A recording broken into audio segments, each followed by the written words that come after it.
கர்த்தரை ஆராதிக்க கூடாது, கர்த்தரை ஆராதிக்க முடியாது என்று சொல்லுகிற இடமெல்லாம் இருளாயிருக்கும். மோசே பார்வோனிடத்தில் போய் கேட்கிறார், என் ஜனங்களை விடு, நாங்கள் கர்த்தரை ஆராதிக்க போகணும் அப்படின்னு சொன்ன உடனே அவர் அனுமதிக்கல. சோ நடந்த விஷயம் என்ன?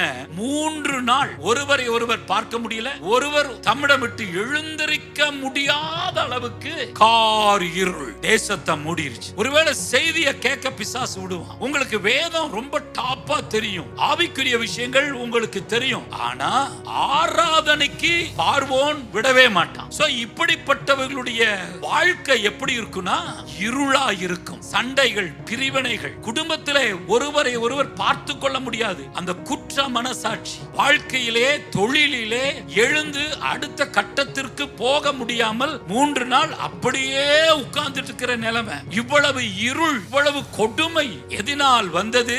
கர்த்தரை ஆராதிக்காததினால். உங்கள் வீடுகள் இருளை நிறைத்துக் கொள்ளாதபடி வெளிச்சத்தின் வீடுகளாய் மாற ஆராதனை செய்யுங்கள். நீங்கள் ஆராதிக்கும் போது எரிகோ மதில் கீழே விழுகும். நீங்கள் ஆராதிக்கும் போது உங்கள் யுத்தத்திலே ஜெயம் வரும். நீங்கள் ஆராதித்தால் பெருகுவீர்கள். உங்க தொழில் பெருகும், உங்க வீட்டு ஆசீர்வாதங்கள் பெருகும், சமாதானம் பெருகும், கடனில்லாத குடும்பமாய் மாறுவீர்கள். கர்த்தருடைய துதியின் ஆராதனை எங்கிருக்கோ அந்த இடம் விடுதலையாய் இருக்கும்.